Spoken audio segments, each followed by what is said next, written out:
Você tem atitude, se vai me encarar. Vida e Obra está no ar. Estamos no segundo episódio da temporada. Porém, é o nosso episódio 18. Gente, nós estamos indo, hein? Bom, e a convidada de hoje, eu não a conhecia, fiquei conhecendo pelas meninas aqui da equipe que falaram, Priscila, você tem que chamar ela. E aqui ela está. Ela tem 33 anos e ela tem um negócio muito inovador. É um negócio social que promove a mobilidade econômica de mulheres negras por meio de produtos educativos, principalmente ali no digital. Ela vai contar um pouquinho mais sobre isso. E eu vou bater um papo hoje com Geórgia Barbosa. Bem-vinda, Geórgia. Obrigada, Priscila. Um encontro assim, muito esperado. Sou fã do Vida e Obra. Então, muito obrigada pelo convite. Que coisa boa, tá vendo aí, ó?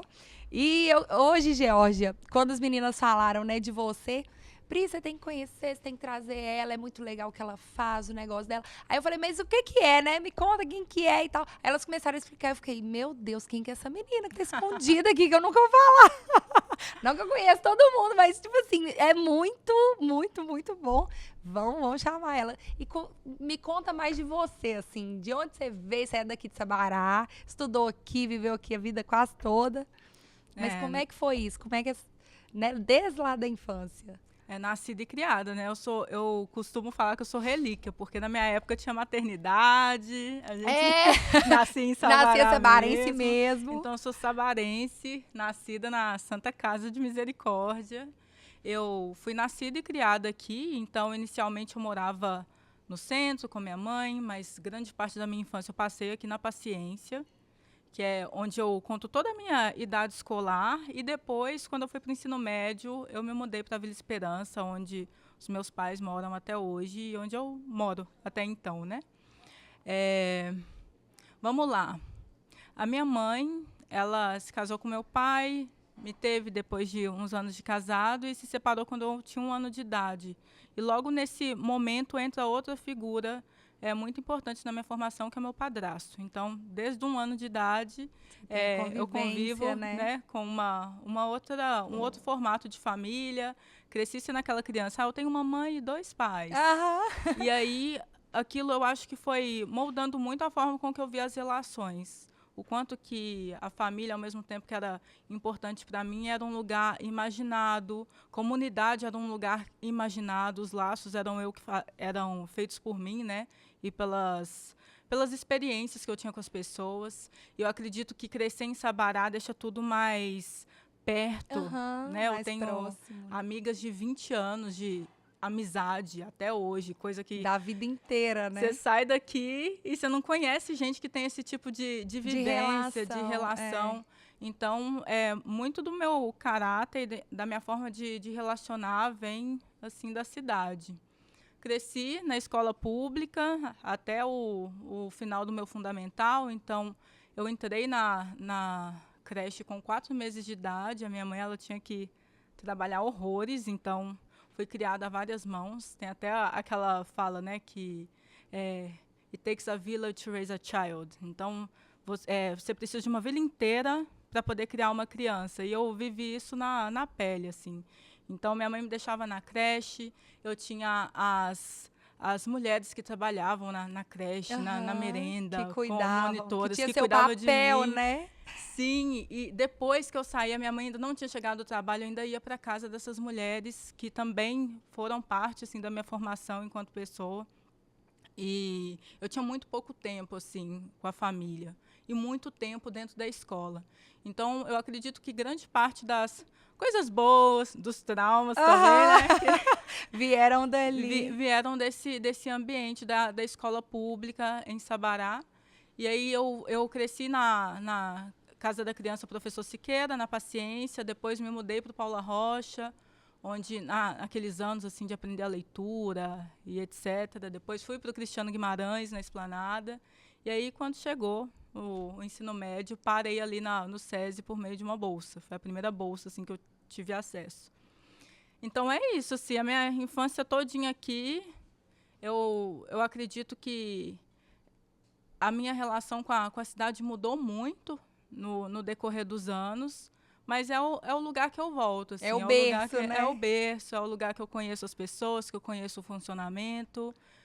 Enfim, diante das grandes e pequenas coisas, das coisas que eu admiro, das coisas que eu detesto, são problemas que eu conheço. Daqui é vivência pura. É um problema que eu conheço. E você falando aí sobre essa questão de ter crescido, né, nessa questão de contexto escolar, né, de creche, de escola, e se desenvolvido ali dentro, eu pensei que, assim, muito do seu negócio hoje tem a ver com isso, né? Então, são conexões que talvez não, inconscientemente, com certeza, foram sendo construídas e hoje, assim, tem essa coisa da educação, do ensinar e tudo mais. Muito legal. Adoro fazer voltar né, no tempo e conectar com agora. E como é que foi sua jornada, assim? Porque você é formada em engenharia química. Isso. E aí entrou para a faculdade. E como é que foi essa mudança? Depois você conta também do Afro-Ricas, né? O que é exatamente? Mais uma coisa de infância, né? Eu sempre gostei de matemática. Gente, então... é nerd, viu? Porque engenharia química... Nossa, na escola, gostava de matemática, mudei para o ensino médio, amava física, química e matemática, então exata sempre foi a minha questão. E quando eu era pequena, tinha aquela perguntinha, né, na escola, o que você vai ser quando crescer? Desde pequena, eu sou filha de educadora, então educação lá em casa sempre foi um negócio muito caro. Minha mãe, ela foi professora a vida laboral dela inteira. Ela fez universidade depois de ter os filhos, então eu enxerguei o caminho da universidade dentro de casa, com mais consciência, a importância. Então, eu já sabia que na faculdade de Sabará, que era o universo que eu conhecia, tinham 3 cursos, letras, direito e administração. E eu respondi administração de empresas, porque eu achava que era o único curso que ia me deixar trabalhar com números. Que estava mais próximo, né? Da paixão, né? Então, eu sempre tive esse sonho de trabalhar com administração de empresas dentro do universo que eu conhecia. E aí, depois que eu passei pelo ensino médio, com maior identificação com física, química, matemática, essa racionalidade muito aflorada, assim, também, eu fiz vestibular em Belo Horizonte e eu fiquei entre o curso de administração na PUC Minas e o curso de engenharia química no UniBH. E aí eu pensei, nossa... A administração tem em todos os lugares, até em Sabará. Então, eu vou fazer engenharia química, que é uma coisa que eu não ia acessar tão fácil. Já que eu vou entrar 5 anos, 4 anos, eu não vou acessar tão fácil. Então, foi assim que eu fui para a engenharia química. Minha vida universitária foi cheia de barreiras, assim. Eu não tenho saudade alguma da minha vida universitária. Georgia, eu também não. Eu também não tenho. Nossa, era acordar às 5 horas da manhã para chegar lá no Buriti, 7h40, às vezes, para ver uma aula. Eu ficava mais tempo dentro do ônibus do que dentro da sala de aula. Eu não tinha muita identificação com as pessoas que eu estudava. Chegou um momento que a minha mãe não conseguiu mais pagar a minha universidade, que eu tive que financiar. Então, tinha aquela pressão financeira. Eu não podia tomar pau, porque senão ia ser mais um tempo pagando FIES. E aquela coisa de ter que fazer muita escolha. Então, eu não vivi o lazer da universidade. Eu tive... Aquele sonho, né, universitário, aquela coisa de morar pertinho. Sair. Não foi a minha realidade. E eu acredito que, olhando com os olhos de hoje, eu vejo que, de fato, as pessoas que estavam na minha sala, elas tinham classe social muito diferente da minha, elas tinham identidade racial muito diferente da minha, e hoje eu vejo que é natural não ter me conectado, mas eu não me sentia dentro de... Você não racionalizava isso ainda? Não. Nossa, meu letramento racial, ele estava bem longe, assim, nesse momento da universidade, talvez até como mecanismo de defesa, para eu conseguir sobreviver, encaixar, sobressair e ser o perfil que as empresas estavam procurando. No inconsciente, né? No inconsciente, a gente vai criando esses mecanismos, assim. Então, na universidade, eu sempre gostei muito de estudar e já veio um outro contato com o empreendedorismo, né? Porque o meu padrasto, ele tem uma mercearia de bairro e eu ficava na mercearia nas horas alternativas da universidade. Então, eu fazia as minhas listas de exercício e tal, atendendo as pessoas.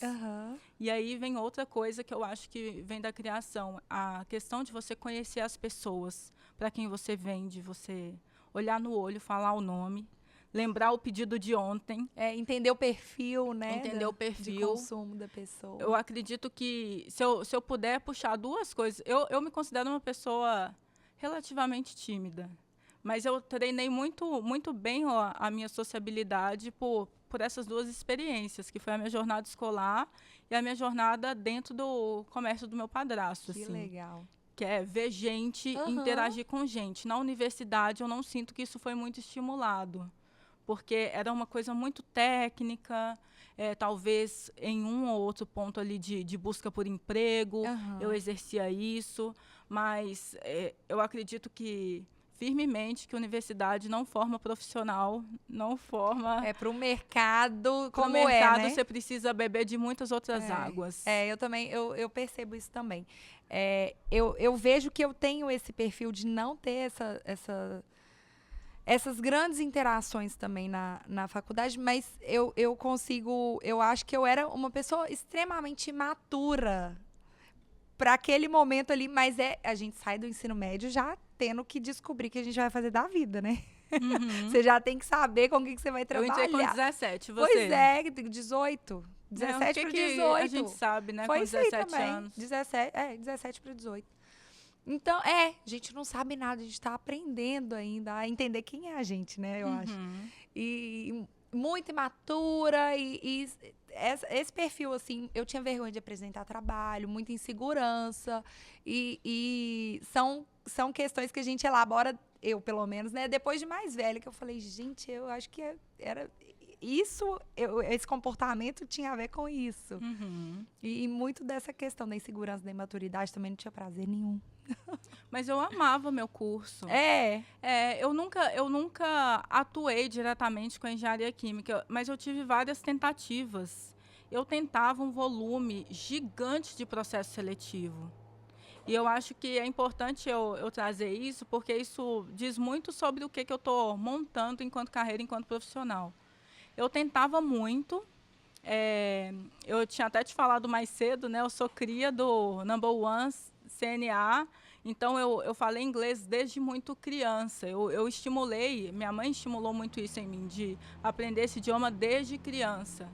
Mas quando eu sentava numa mesa de dinâmica de grupo e levantava uma pessoa branca de classe média alta e falava: acabei de voltar do meu intercâmbio nos Estados Unidos, na Austrália, morei lá 2, 3 anos, ali eu perdia. E eu não acho que eu perdia por uma questão de ela não é autoconfiante, síndrome da impostora. Não era, porque eu via os olhos de quem estava recrutando virando só para essa pessoa, e essa pessoa pegando todo o centro da narrativa. E aí vinha aquele e-mail doloroso, né?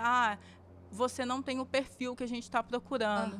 E só depois de muito tempo que eu comecei a questionar, mas qual perfil é esse? Será que é um perfil? Eu não acredito que seja de mérito, porque Será que é técnico? Não é técnico, porque nota por nota eu tinha as maiores notas da turma. Questão de comunicação, eu sempre fui uma pessoa muito estruturada. Eu estudava muito sobre a empresa, eu pesquisava muito sobre os processos. Por que eu não era do perfil da empresa? E aí, logo quando eu saí, no último ano da universidade, eu me enfiei no meu primeiro intercâmbio. Eu falei, intercâmbio? Então eu vou fazer intercâmbio. Vou fazer também. E aí eu me mandei lá para a Rússia. Gente, para a Rússia?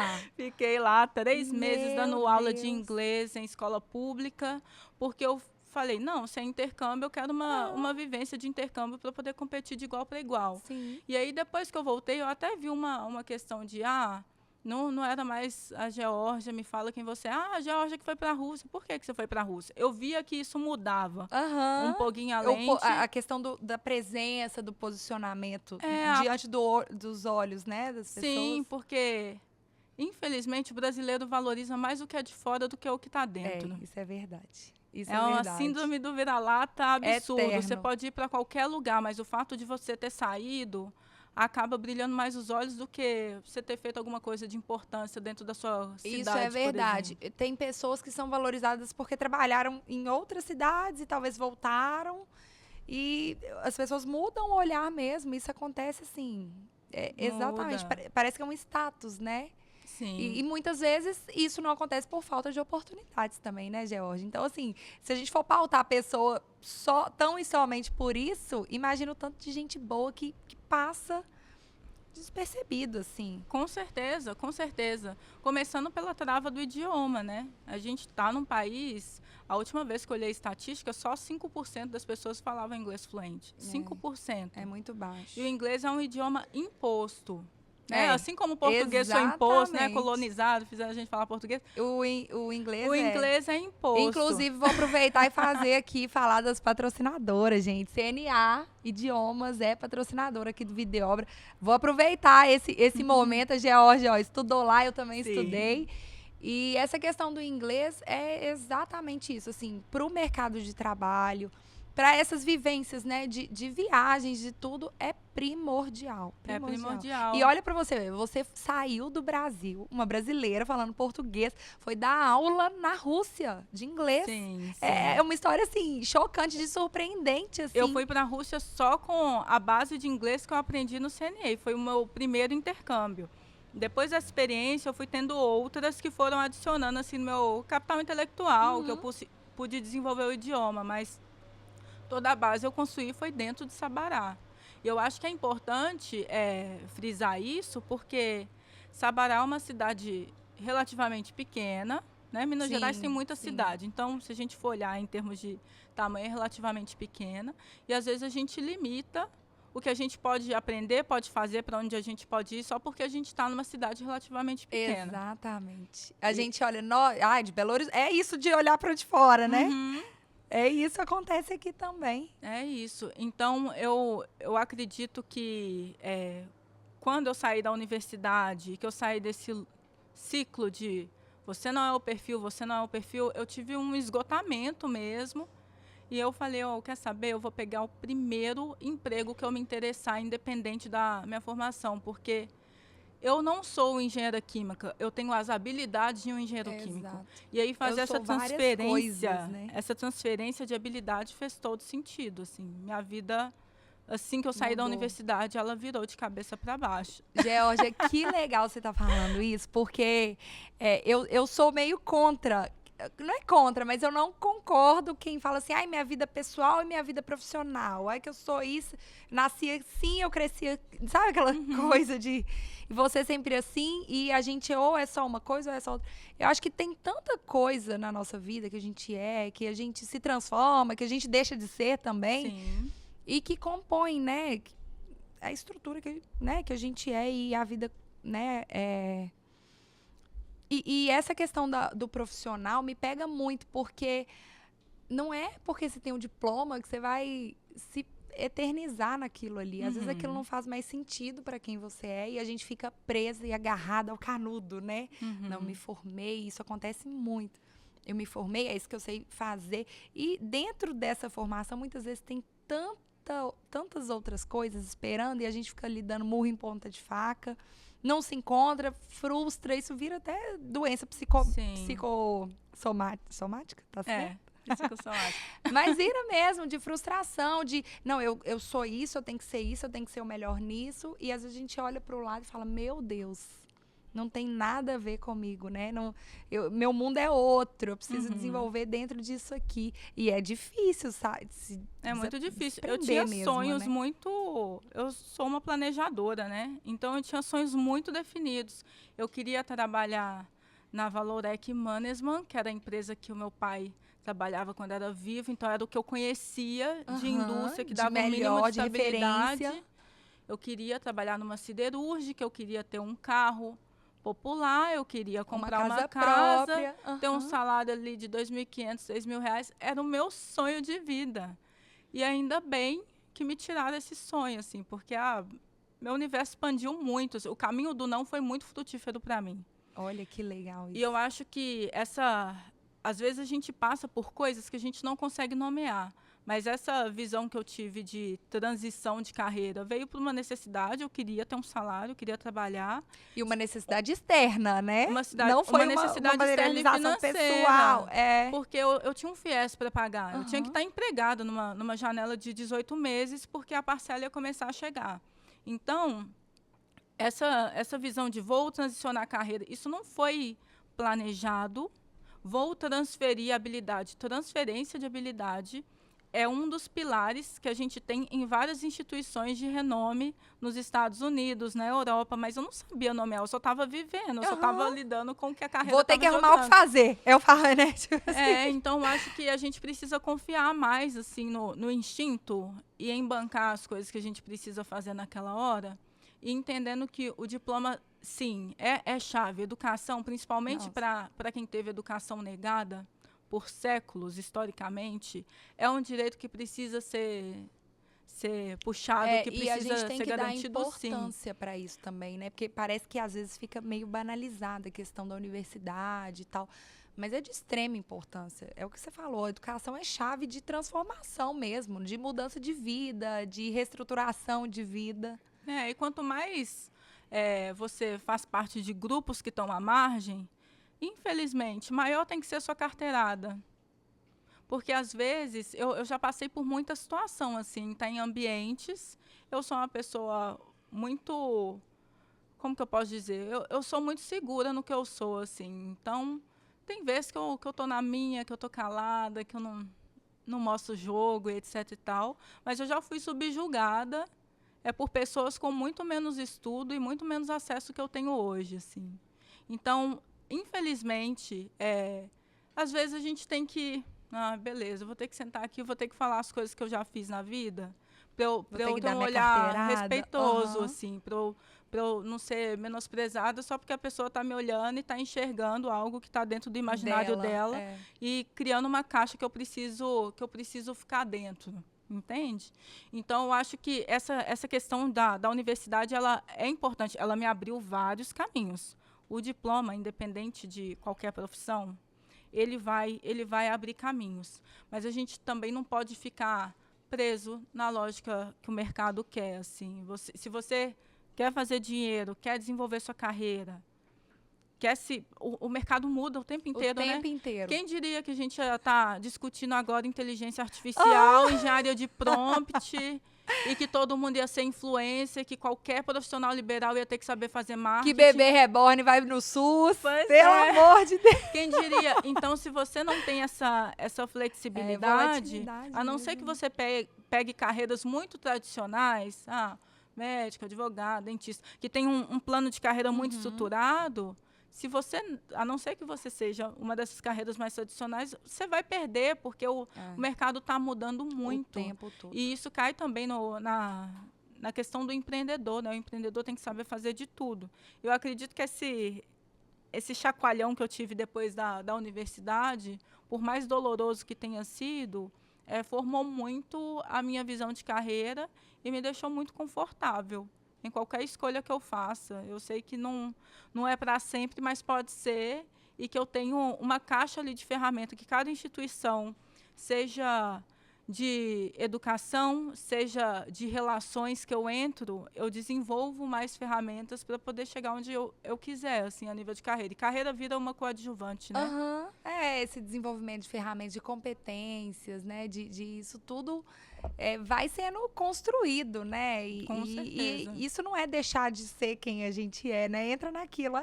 Tem que ser só isso, né? Eu vou me desenvolvendo sem perder minha essência, né? Claro. E dentro do que a demanda aparece. Mas esse emprego era o quê? Que você... O meu primeiro emprego? Quando você fui trabalhar no museu. Você foi trabalhar no museu? Eu fui trabalhar no museu e eu fiz uma coisa em paralelo ao museu. Eu comecei a ser voluntária na organização que eu fiz meu intercâmbio. Então, eu comecei a receber estrangeiros em Belo Horizonte para poder trabalhar em organizações sem fins lucrativos. Eu fiz isso por 1 ano. Depois, eu apliquei para um cargo de diretoria, também voluntário, e eu comecei a enviar estudantes brasileiros para fazer estágio fora. Que legal. A organização chama IESEC, que é uma organização que desenvolve liderança por meio de intercâmbio. E depois que eu passei esse ano como diretoria, eu apliquei para uma vaga em São Paulo para poder assumir os escritórios do Brasil.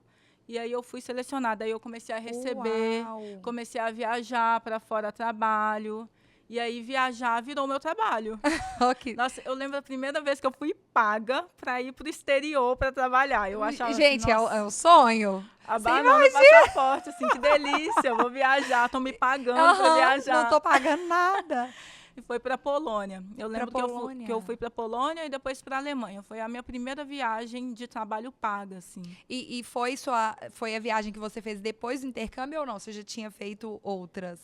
Não, foi a que eu fiz depois do intercâmbio. Eu não tinha muito recurso financeiro para viajar o tanto que eu queria. Aham. Aí acabou que eu arrumei esse trabalho que de voluntariado. Depois eu saí do Virou. museu e virou o meu trabalho, assim. Então fui morar em São Paulo. Depois eu fui morar na Índia. Peguei um cargo na Índia também. Que Fiquei lá um legal. tempo. E aí, a trabalho, eu viajei bastante. Aí depois eu comecei a conseguir viajar Por sem nem ter que hobby, fazer né? nada. Ô, delícia. Aí depois bolsa. E aí, quando eu assustei, já tinha ido mais de 20 países, mais de 4 continentes. Você já visitou isso tudo? Já visitei muito lugar. Uau! E, Geórgia, essa organização, ela é nacional, não? Ela é internacional, ela está em E ela mais de tem 120 atuação... países. Ah, entendi. E atua aqui também. Atua em Belo Horizonte, atua em todas as capitais. É do intercâmbio de baixo custo. Eu viajei como voluntária, e aí em Toral que eu tinha acomodação, ficava em host family, então tinha uma família que me recebia, já Aham. tirava esse custo da Sim, acomodação. Mas também tinha uns intercâmbios profissionais. E a área que eu trabalhei, eu enviava brasileiros para fazerem estágios. Então, esses estágios variavam ou de 6 semanas até 1 ano e meio. Tinham intercâmbios mais longos também. Aí, quando eu terminei o meu termo, como diretora de estágios internacionais, eu apliquei para a Índia. Eu falei, quer saber, eu vou me mandar. E eu tive a experiência de visitar os países que eu vendia. Que legal. Então, a Índia era um país que eu vendia muito, mas eu não conhecia. Aham. Eu vendia muito o Egito. E não Aí eu conheci- fui para o Nossa, deve ser Egito. lindo. Então, eu fui meio que fechando. Vivenciando, Vendia né? Colômbia também, fui para Colômbia mais de uma vez. Então, fui fechando o ciclo. Assim. Quando eu saí dessa organização, eu saí muito preenchida, porque sabe aquele negócio de, nossa, eu estava vendendo Eu coisas sei que o eu que não eu tô conhecia. falando. Agora eu sei o que eu tô Agora falando. sei, agora eu entendi, né? Quais que foram os desconfortos e também quais que foram os ganhos, porque a Índia, por exemplo, é um país muito desafiador. Uma cultura completamente diferente, Completamente né? diferente. Tudo funciona completamente ao avesso e ainda funciona. É um país 5 vezes menor que o Brasil, com 5 vezes mais pessoas. Mas é mais denso. Lotado. Então, assim, entender qual que era a experiência de uma pessoa que ficava lá 1 ano e meio, foi muito importante para mim, assim. Até para eu conseguir colher também as glórias do trabalho, porque é uma experiência difícil, mas você volta com a cabeça completamente diferente para melhor. Eu acho que é uma experiência de desenvolvimento pessoal absurda. Absurda. Que legal. Então, eu tive essa... Na falta da carreira, dos sonhos, né, do plano A, eu tive essa possibilidade de expandir, assim... Os Pensa, horizontes gente, eu cresci em mesmo, Sabará, né? sabe? Igual todo mundo está assistindo, eu cresci em Sabará. E eu tive... Talvez você nunca sonhou com nem Não conhecer era isso possibilidade. tudo. E você só falou de países extremamente improváveis quando a gente fala num cenário de sonho de viajar. Você quer ir para os Estados Unidos, Europa, um ali na Ásia, um outro, mas uma coisa muito assim, Caribe. Você não pensa, deixa eu ir na Rússia, na Polônia, Índia. Índia agora tá mais popular, mais popular. o turismo lá. Né, nessa parte da Ásia, principalmente. Mas são roteiros completamente distintos, improváveis. São fora da imaginação. E era justamente muitas das coisas, não os de trabalho, porque a gente acabava formando cooperações específicas, mas quando eu tinha escolha, era sempre a pergunta, qual lugar que eu jamais pensaria em ir? É pra lá que eu vou. Esse que eu vou, porque eu não sei se eu vou pensar em ir, eu quero conhecer. Hoje, o meu coeficiente de perrengue tá mais reduzido. Eu faço ideia. Eu tô mais chatinha, assim, porque... Primeiro, né? Você passa dos 30, você fica mais... Não, para com isso. Cheio de ressalva. Para! Mas, assim, teve países que eu só conheci porque eu visitei, que eu nem sabia que existia. Porque eu visitei. Qual que foi o mais improvável, assim, e talvez pro bizarro e pro bom, assim, que mais te surpreendeu? O mais improvável, né? Eu acho que foi muito do nada. Tô indo. Foi o Sri Lanka. Sri Lanka, não tava nem lembrando que era país. Eu fui pro Sri Lanka e o Sri Lanka é uma ilha, né? Então eu mudava de cidade, não é? porque a cidade ia mudando de praia. Parecia que eu tava dentro de um paraíso. Eu jamais Imaginava. Eu fui lá para resolver uma questão altamente burocrática. E fiquei lá 15 dias aproveitando mesmo o país. Então foi, gente, Sri Lanka. Tem também os que eu achei que eu ia curtir muito, e nem foi tanto assim, vai do seu momento e etc tem e tal. isso também. Mas eu aprendi a transitar. E eu acho que esse transitar primeiro começou no transitar de carreira. Aham. E aí depois olhar essas oportunidades. Os meus pais, eles sempre me apoiaram muito, assim. Minha família nuclear sempre me apoiou muito das minhas ideias. Mas eu lembro que foi um choque eles olharem para mim e falar, nossa, 5 anos lutando, saindo de Sabará, parando Buriti, para engenharia, e você vai ser voluntária? Tipo assim, como que você sai da universidade? Você vai virar voluntária. E eu virava para eles e falava, daqui vai sair coisa. Eu tô vendo um horizonte aqui, ó. Essa organização e você ainda era nova, né? Eu era, mais ou menos, né? Uns 24. Nova, super novinha. nova. Mas dali eu tinha certeza que ia sair coisa, porque tinha muita gente que via como um voluntariado, como uma oportunidade de fazer impacto social. Eu vou desenvolver liderança em jovens, vou mudar o país, etc. Eu vinha como uma possibilidade de carreira, eu vinha como um MBA que eu não conseguia pagar. Então, eu aplicava para cargo assim, de gerenciar pessoas, gerenciar processos, e aí eu aprendi a administração na prática. Eu via como... Eu lancei um produto dentro dessa organização que ninguém tinha feito em escala, eu fiz em escala, que era um produto que a gente mandava a pessoa voluntariamente, mas ela ia trabalhar numa startup. Então, ela pegava algo na área da carreira dela, ela tinha acomodação em troca, mas não era o voluntário da aula para criança, era o voluntário de marketing, voluntário de TI. E eu lembro que eu que eu vendi muitos intercâmbios de uma vez, e aí os olhos voltaram. Gente, Belo Horizonte está vendendo esses intercâmbios. E eu lembro que chegava na minha mesa, o intercâmbio em startup, desenvolve o setor de tecnologia. E eu virava para os intercambistas e falava, primeiro emprego na área. Por quê? Porque eu não tive o meu primeiro emprego na minha área.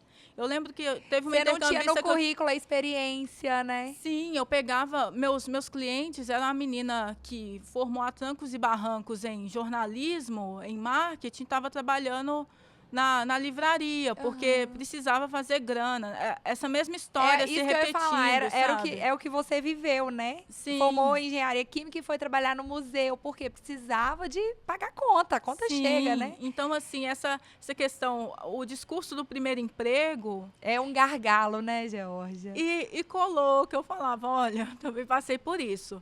Esse intercâmbio é novo. Você quer tentar? Porque o que eu vejo é que você vai ter uma primeira experiência e quando você voltar, você vai ter algo para falar aqui no mercado e talvez direcionar sua carreira para onde você quiser. E funcionou. Tinha o mesmo nível de problema, às vezes até menos do que os outros. Eu lembro que com o escritório de Belo Horizonte eu alimentei um país inteiro. Eu foquei na Sérvia. Sério? E aí, Sérvia, por que Sérvia? Eu falei, porque o povo gosta de ir para a Europa. Vou mandar para a Sérvia. Então, eu sempre acreditei que as pessoas por trás dos projetos, elas ditavam o que era aquele projeto. Então, às vezes, você pegava um histórico de, a Sérvia nunca fez intercâmbio, mas tinha uma pessoa específica ali que eu entendia que queria fazer. Então, era com essa pessoa que eu negociava. Então, esse olhar também, deixa eu ver qual que é o talento por trás do nome. É um negócio que eu explorei muito e também vem de novo com a inteligência relacional que você desenvolve quando você tem esse olhar vem de um lugar em que você está interagindo com gente o tempo inteiro. Opiniões afloradas, julgamentos acontecendo o tempo inteiro, todo mundo te conhece. Então, eu acredito que isso trouxe muita coisa a agregar na minha ética de trabalho, assim, dentro dessa organização. E foi nessa organização que eu conheci a minha sócia do atual negócio, né, que eu estou gerenciando aí com muito amor e resiliência. Como todo empreendedor. Nossa, com muita fé, eu acho que é isso. Eu não sou nem uma pessoa religiosa, mas se tem uma coisa que me mantém dentro do empreendedorismo é fé, aquela certeza que alguma coisa vai acontecer assim, no mês que vem. Para ontem. Mas aí você Aí vocês se conheceram lá e ela também trabalhava lá ou era intercambista? Ela trabalhava, só que ela era do escritório de Brasília, né? Ela é de Brasília. Ela é de Brasília. Como é que ela chama? Gabriela Saf. Gabriela. A Gabriela Saf, ela trabalhava em Brasília enquanto eu trabalhava na IESEC do Brasil. E a gente se encontrou porque ela estava fazendo uma imersão na época e a gente se encontrou. Cada uma foi para o seu canto, ela foi morar no México, eu fui morar na Índia. E depois que a gente voltou do intercâmbio, voltaram as duas, cada uma vivendo com seus pais e discutindo essa vida de voltar de intercâmbio. Voltar para casa. Só que enquanto ela estava no México, ela escreveu um projeto. Assim que ela voltou, ela fez um fundraising, ela levantou um financiamento coletivo. Existia um edital chamado Negras Potências, em que ela escreveu o Afro-Ricas, que era um projeto de conteúdo, era um canal de YouTube. É um blog, era um canal de YouTube. Era um canal de YouTube, então a gente tinha que liberar 24 vídeos. E aí ela desenvolveu uma parte do conteúdo programático, e aí o edital fazia o seguinte, você pegava doadores, pessoas doadoras, e tinham 2 empresas, se eu não me engano, patrocinando. E aí essas 2 empresas, a cada R$1 doado, virava 3. Olha que E aí legal. você tinha uma meta financeira. Se você atingisse, dinheiro ia para você. Se você não atingisse, voltava para os doadores. Então, essa foi a primeira forma de financiamento. Eu não participei desse financiamento, mas assim que ela levantou esse primeiro dinheiro, ela me ligou para pegar uma consultoria de negócio, me levou para Brasília. A gente terminou de montar assim, um planejamento para lançar esse canal lá em 2019. Então, a onda de influência estava assim, baixinha ainda, começando. Antes da pandemia ainda. Bem antes da pandemia. Então, era um negócio muito... Não experimental, era muito bem feito, mas não tinha toda essa... Não tinha um repertório em quem já fez para se inspirar, para entender o caminho. Não tinha muito caminho. Essa creator economy, economia de criadores, ainda estava muito incipiente, assim. E depois que eu fui lá, voltei de Brasília, ela me ligou e falou, você não quer ser minha sócia? E eu falei, vamos tentar esse ano, né? A gente entrega o edital e fica de boa. Aí entregamos o edital e nunca mais paramos. Então, a gente lançou o canal, o objetivo era fazer pequenos vídeos sobre conteúdos que não ensinavam na universidade, não ensinavam na escola, mas que poderiam ajudar mulheres negras a se posicionarem no mercado. Isso mexeu muito comigo. Assim. Foi lá na sua maior dor, talvez, né, da jornada profissional. Todo mundo pergunta, o que te incentivou a virar empreendedor? Eu falo, desemprego e ansiedade.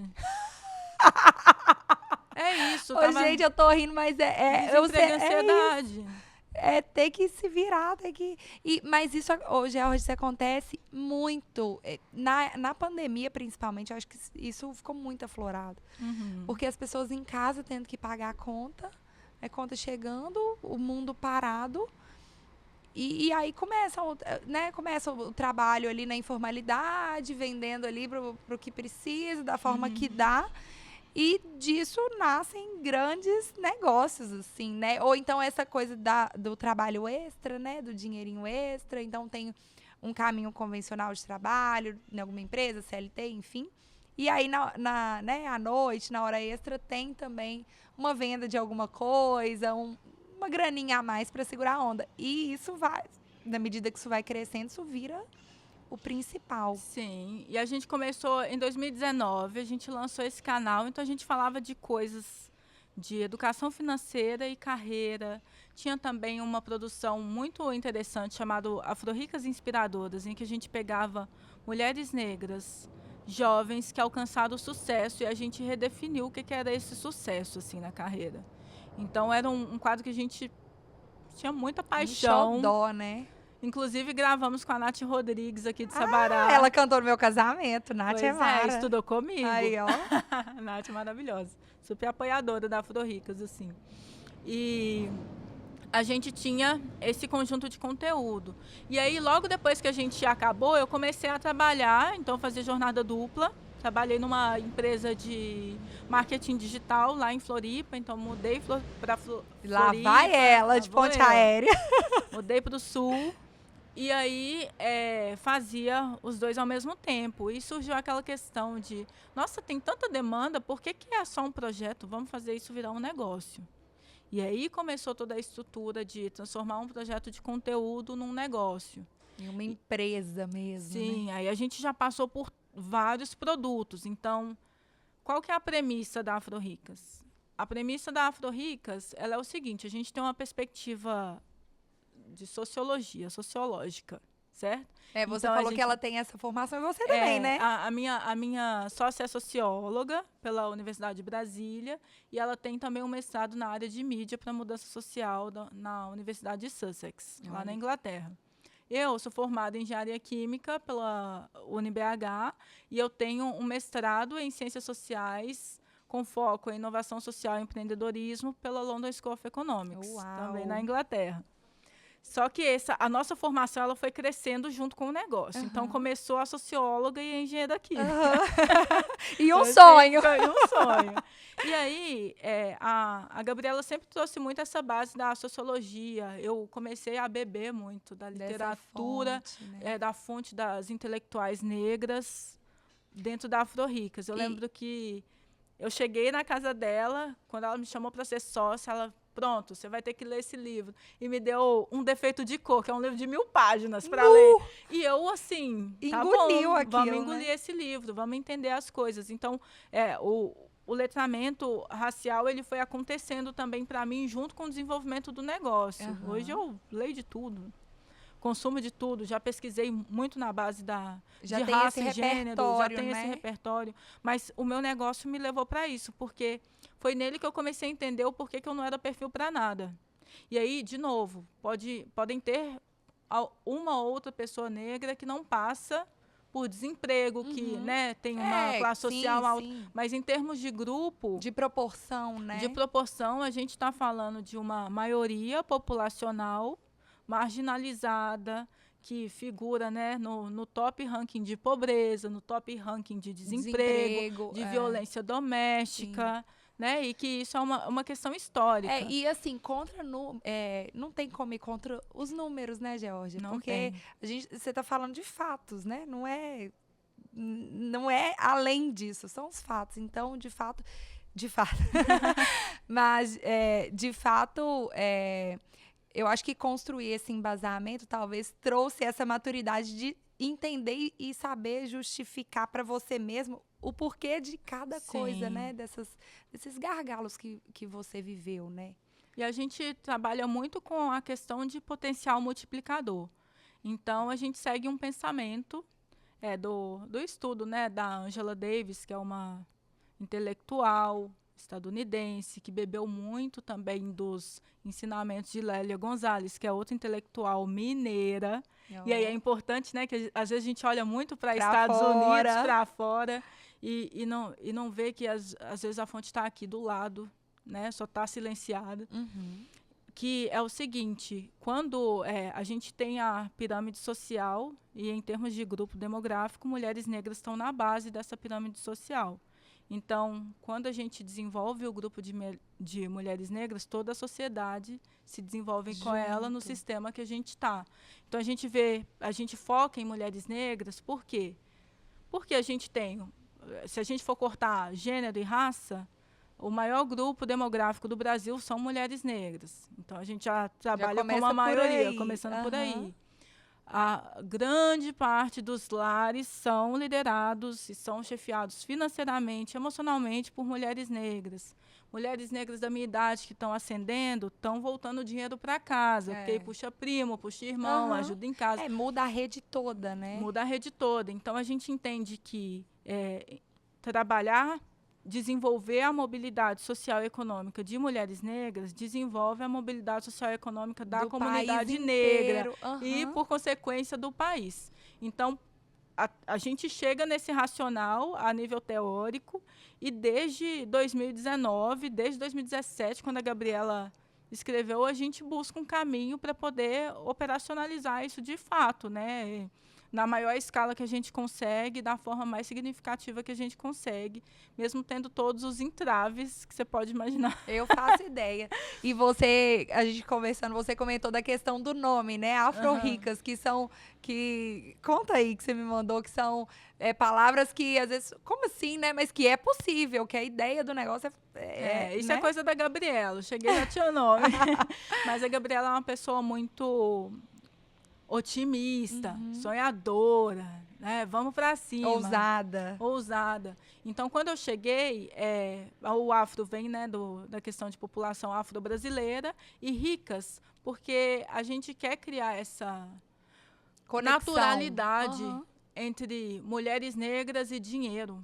Porque dinheiro a gente tem, né? Se a gente for olhar, por exemplo, como que a estrutura tributária do país é organizada, as pessoas que mais pagam impostos são mulheres negras e pobres, proporcionalmente. Então, dinheiro tem, né? A diferença é que não tem concentração, né? Eu acho que a questão da colonização, da escravização, do capitalismo, ela é muito bem arquitetada. A história do Brasil, ela... Ai, gente, é um horror. É um horror. E Sabará não está livre, não. Porque a gente não está livre, não. Então, assim, é um horror, porque a gente tem direitos negados, né? Às vezes a discussão do racismo, do machismo, acaba muito no xingamento, no olhar torto. Não é olhar vai torto. Vai para um lado emocional, né? Muitas vezes. Eu falo a justificativa vira isso, é xingamento porque é emocional, mas as pessoas não param para pensar, né? Óbvio que a gente quer ser respeitado, a gente tem o direito de ser respeitado, etc e tal. Mas se o racismo fosse só me chamar de macaco, me olhar torto, eu estava feliz. O problema é que o racismo tira direito, tira acesso, oportunidade. Mata. A gente vive num país que opera na necropolítica, que bota a polícia para matar o resto de gente preta que existe. Então, assim, eu acho que se a gente for desagregar todos os dados que a gente tem de violência doméstica, de violência policial, de pobreza, de miséria, ser chamado de macaco está ali no menor das nossas preocupações. O problema é que se reduz a questão do racismo a essa parte superficial, mas não é isso. O racismo é uma ideologia, um sistema muito bem arquitetado para definir quem tem acesso e quem não tem. E esse acesso não é só financeiro, não é só a nível de direitos humanos, mas também acesso à humanidade. Né? Então, eu acho que é importante entender esse ponto, vocês entenderam o quanto que o meu negócio é difícil.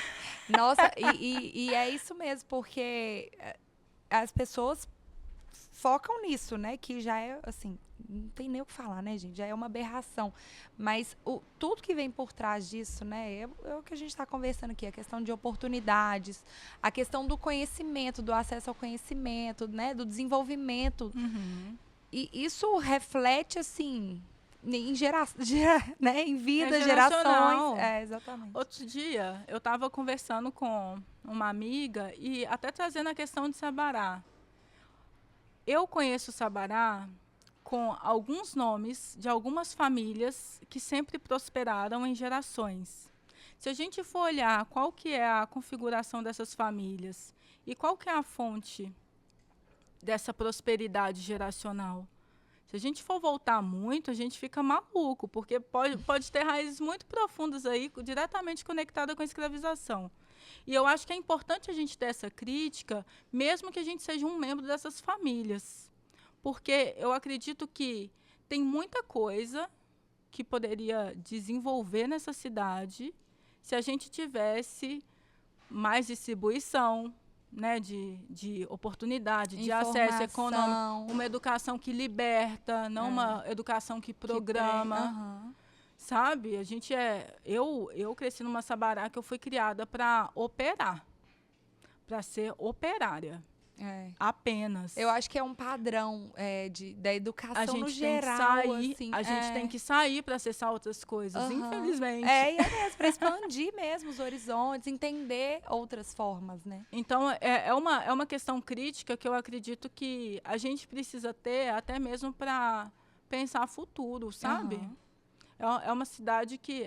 minha relação com a cidade é bem assim...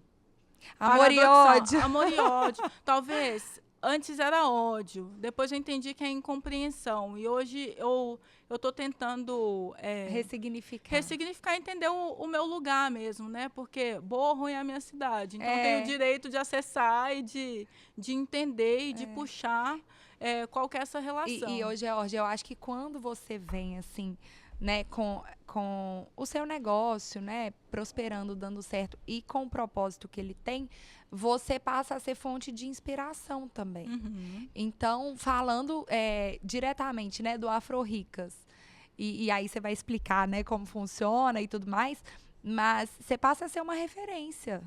E na cidade, começando pelo meio aqui, na cidade. E é essa coisa de dar voz, né, para mostrar para as pessoas que é o que você falou, eu sou Sabará, já viajei 20 países. Oi, como assim? Não foi nenhum. Não comparando, mas assim, gente, é possível. As coisas podem acontecer. Não é porque eu tô aqui, ali, que eu não vou, né? É buscar esse meio, virar fonte de inspiração. E a gente tem que cuidar muito porque as redes sociais viram fonte de comparação. Não é comparação, é inspiração. E aquela coisa da esperança, né? Nossa, é possível, isso pode acontecer. Verdade. Deixa eu entender, né? Deixa eu me inspirar, deixa eu ver na minha realidade o que eu posso fazer. E o Afro Ricas, eu acho que tem muito disso, assim, né? Sim. A gente, igual eu te falei, a gente começou como um conteúdo, aí depois a gente começou a dar palestra em empresa. Outro produto que a gente fez foi marketing de influência, então a gente já trabalhou com grandes marcas, já fiz... campanha para a Nubank, para a Meta, a gente já fez campanha para a Serasa, enfim, a questão de promover produto, educação. Hoje em dia, tudo que você fala de dinheiro no Brasil tem uma questão educacional, eu acho que é importante entender também esse ponto educativo da publicidade, essa responsabilidade de quem trabalha, principalmente com educação financeira no Brasil, de ter que ter esse cuidado, essa parte educativa. A gente também já fez treinamentos, então os nossos treinamentos geralmente eles são patrocinados, então já teve um patrocinado pelo Instituto Coca-Cola, que foi em todos os estados do Brasil. Uau. Então a Gabriela apresentou, era um treinamento de inserção no mercado de trabalho, então a gente ajudava com currículo, pessoas no primeiro emprego. Na raiz, né? Bem na raiz, aquelas coisas que... Quando você tem uma família que já é muito estruturada, já tem empresa, já sempre foi empregada, etc., essa discussão ela acontece numa mesa de almoço. Agora, quando você é o primeiro a ir para a universidade, a primeira pessoa que sonha além da cidade, e etc., te falta referência. Exatamente. Então, a Afro Ricas vem para preencher essa lacuna também. E como é que funcionam esses treinamentos, assim? Por exemplo, você citou a Coca-Cola. A Coca-Cola traz vocês e insere nas comunidades dos lugares que a empresa atua. Como é que funciona? Esse foi desenvolvimento de currículo, né? Isso. Depende do treinamento. Geralmente, a Coca-Cola, por exemplo, eles criaram a ementa, né, o currículo, e a gente apresentou esse treinamento e eles fizeram a distribuição, chama Coletivo Online. Eu sei que eles sempre reformam um conteúdo ou outro e etc., mas é um treinamento que está aí até agora. Eu acredito que a gente entregou ele em 2021, se eu não me engano. E então já faz 4 anos rodando.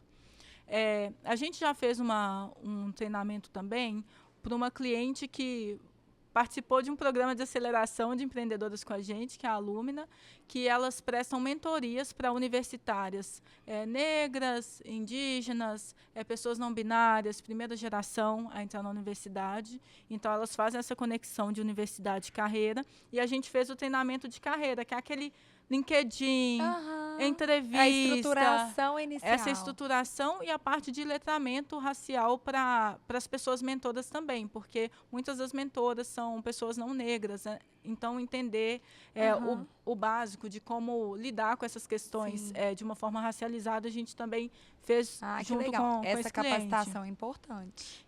E isso ficou no sistema da empresa. E aí, recentemente, eu desenvolvi um programa de aceleração, porque, vou abrir um parênteses, dentro da carreira de empreendedora, eu tive a oportunidade, eu e a Gabriela, de acessar vários programas de aceleração de negócios. Então, para cada momento, quando a gente estava, vamos estruturar isso um negócio, apliquei para um programa, a gente foi financiado pelo governo do Reino Unido, no Future Females Business School, e aí a gente desenvolveu todo o arcabouço de negócio. Depois, beleza, o negócio está desenvolvido, vamos desenvolver produto? Aí a gente aplicava em outro programa para poder desenvolver produto. Então, a gente já fez várias acelerações, algumas a gente faz junto, algumas faço só eu, algumas faço só a Gabriela. Para trabalhar também nessa questão de educação enquanto liderança empreendedora. Ninguém nasce empreendedor. A gente desenvolve. E a gente tem um negócio completamente digital, a gente não desenvolveu nenhuma tecnologia interna, mas também é um desejo, assim, para a gente trabalhar à escala, a gente precisa trabalhar com tecnologia. Então, aos poucos, a gente vai passando por esses programas de aceleração. Então, de todos os programas, a gente já passou por 3 governos, né? Pelo governo do Reino Unido, pelo governo dos Estados Unidos e pelo governo do Brasil. Uau! Sim. E aí, a gente passa e a gente vê a estrutura. E assim que eu voltei do meu mestrado em Londres, eu desenvolvi o nosso próprio programa de aceleração, que chama Afroboost. Então, a gente criou um currículo. Esse currículo tinha treinamento, tinha sessões de mentoria com pessoas, com lideranças de dentro de um banco multinacional. Nossa primeira patrocinadora foi o Banco JP Morgan, que a gente pegou talentos de alto potencial, pessoas negras que estavam no corporativo, que estavam querendo o próximo passo, subir de cargo, virar CEO, virar diretor, e etc. E estava meio perdido, talvez. E a gente desenvolveu um programa estruturado de aceleração para essas pessoas conseguirem dar o próximo passo. Que legal. Então, esse programa específico foi na base de turma. Turma 1, a gente puxou, fez o encontro ao vivo, fez toda a parte de treinamento de carreira, trabalhamos muita metodologia, muita habilidade, todas elas testadas internacionalmente, tudo validado cientificamente. Então, foi um programa um pouco mais elaborado, né? E denso. E o primeiro programa que a gente vendeu em moeda estrangeira. Que bacana. Que aí é outra coisa, né? Que esse transitar também acaba te mostrando outras portas. Então, hoje, por mais que eu passe por todas as questões que o empreendedor tem, eu já tenho uma abertura também de vender programas educacionais voltados para a população negra do Brasil em moeda estrangeira, que era uma coisa que eu achava que eu ia demorar muito tempo para conseguir. Eu só não demorei mais para conseguir porque eu tentei antes. Você não ficou esperando. Antes, porque a gente tende a tentar se preparar demais, né? Tá, gente, isso é muito importante. A preparação nunca acaba. Nunca acaba. A gente nunca tá 100% pronto. Você tá 100% pronto? Eu não. Não. A gente vai se construindo, vai se moldando de acordo com as coisas, né? Com o caminho acontecendo. Agora, esperar o momento perfeito, a gente tá atrasada. E vai passar. Verdade. É o que você falou, porque você tentou antes, você foi.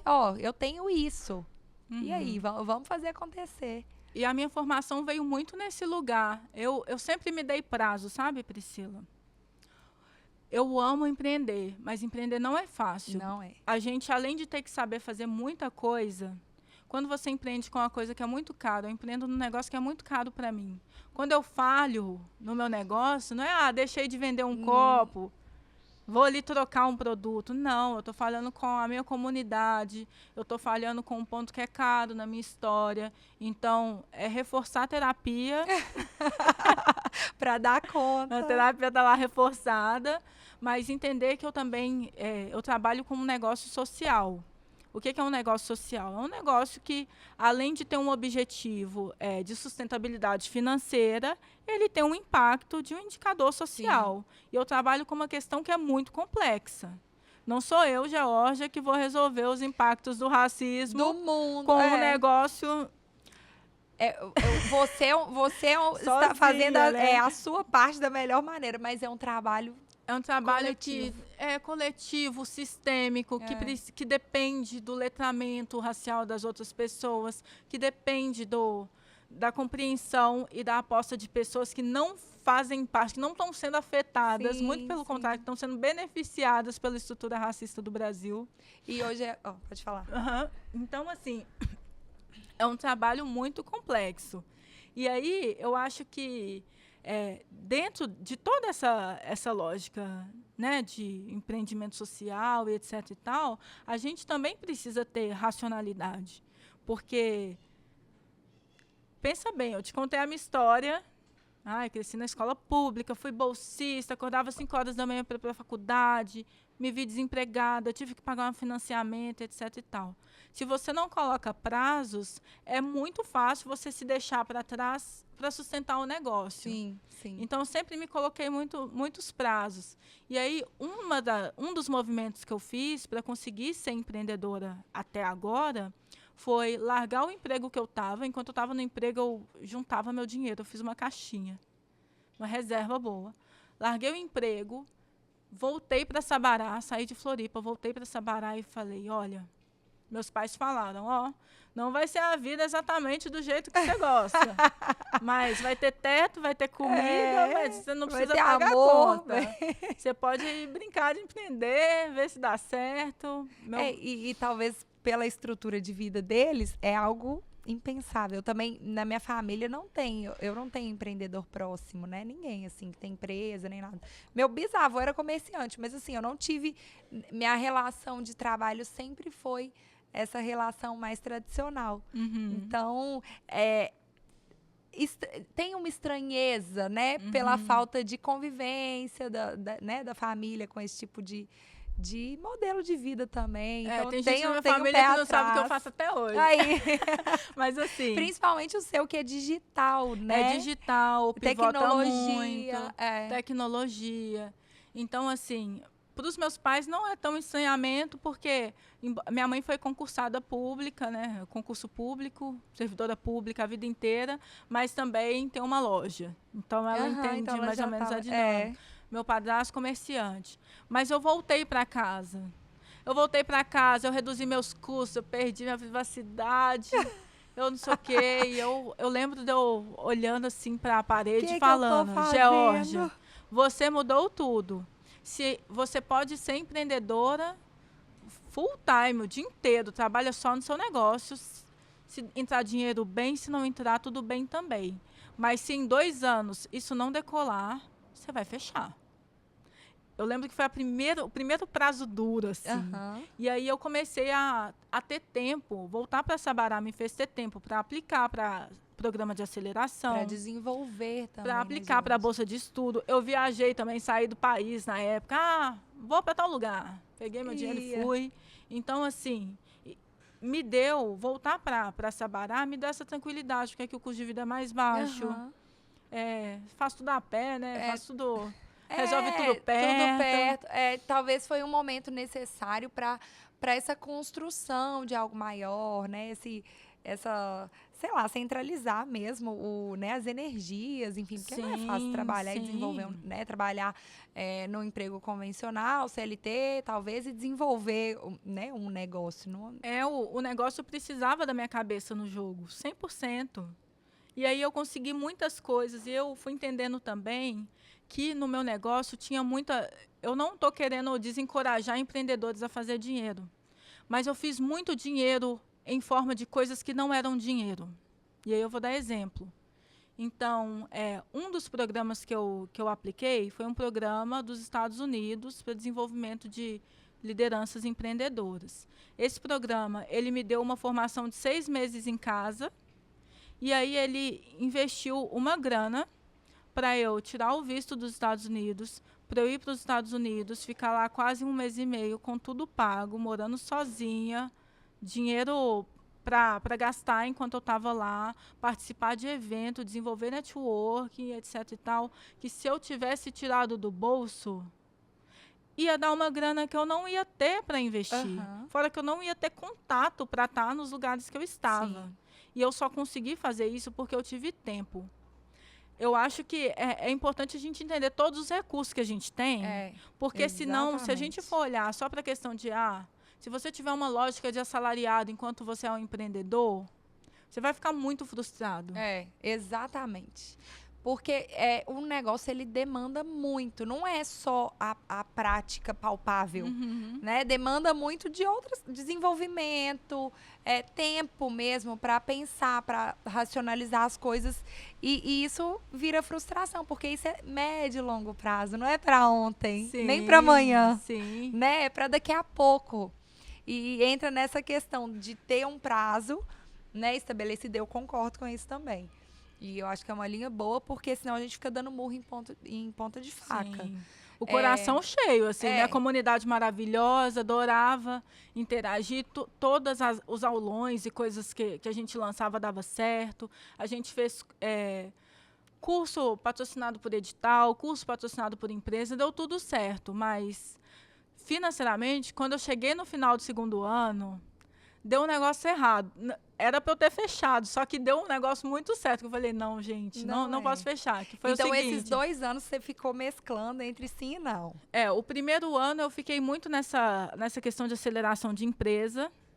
Eu apliquei para uma bolsa de estudos, aí eu não fui selecionada na bolsa e fui selecionada na universidade. Tá, só para eu entender. Aí vocês atuavam dentro de empresas que contratavam vocês, é isso? Isso. E aí isso, era por contrato. Você aplicou na universidade de fora? Qual que foi? De Londres? Eu apliquei na Universidade de Londres. Isso então, foi o quê? assim, 2020? 2020 eu me apliquei e não consegui. E aí eu tinha aplicado para a universidade um pouco antes da bolsa me dar o retorno e a universidade me deu um sim. Então foi importante eu entender que não, tem o perfil, só não consegui a bolsa. Mas aí, 2020 eu fiquei muito em função, 2021, quer dizer, fiquei muito em função do negócio, dessas aplicações, etc.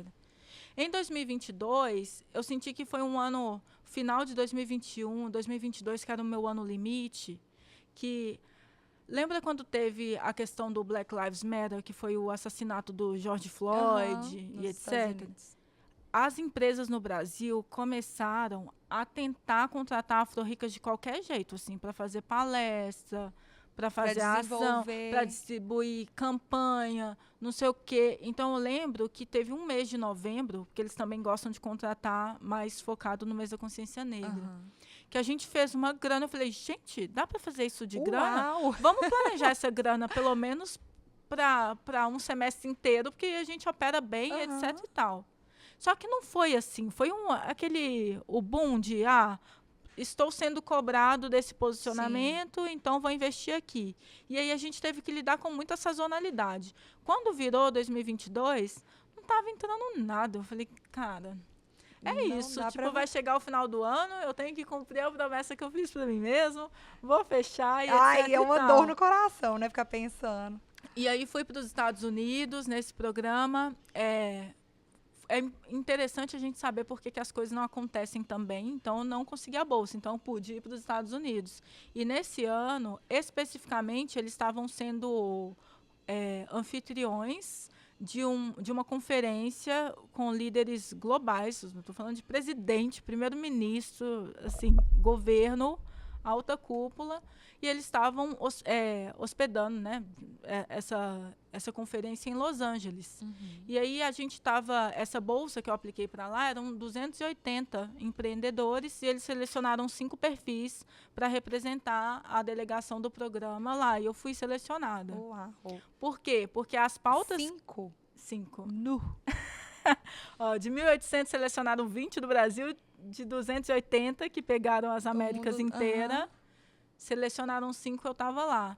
Então eu pude ver, assim, recebi um convite da Casa Branca no meu e-mail, assim, isso é intransferível. Gente, a Casa Branca... Não, você deve achar que é spam. O quê? Casa Branca está te convidando, PPP, assistir lá os discursos, era a administração do Joe Biden com a Kamala Harris, aí eu assisti o discurso presencial, assim, aquilo que a gente vê no Jornal Nacional, sabe? Uma coisa Tava assim, lá. impensável. Fala sério, quem pensa um dia que vai estar dentro da Casa Branca?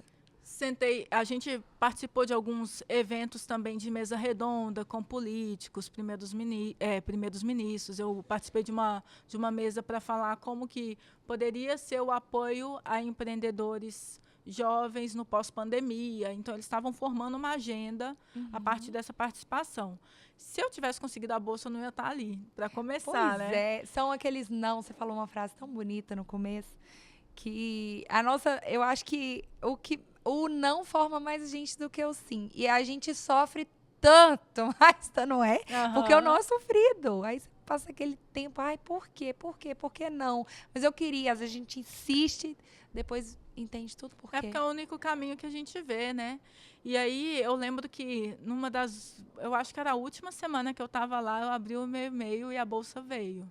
Uau, então fez E aí tudo. eu voltei de lá em agosto, em setembro, eu estava mudando para Londres para fazer o meu mestrado na área de empreendedorismo social, que foi onde eu pude mergulhar nas teorias do que eu estava fazendo, porque antes eu só estava fazendo. Tava na prática, né? E aí eu consegui estudar, eu consegui ser uma pesquisadora do que eu estava fazendo. E justificar, né, o porquê de cada coisa, bem tecnicamente E mesmo. como? Minha pergunta era simples. Eu lembro na minha aplicação, eu quero saber como que faz dinheiro fazendo impacto.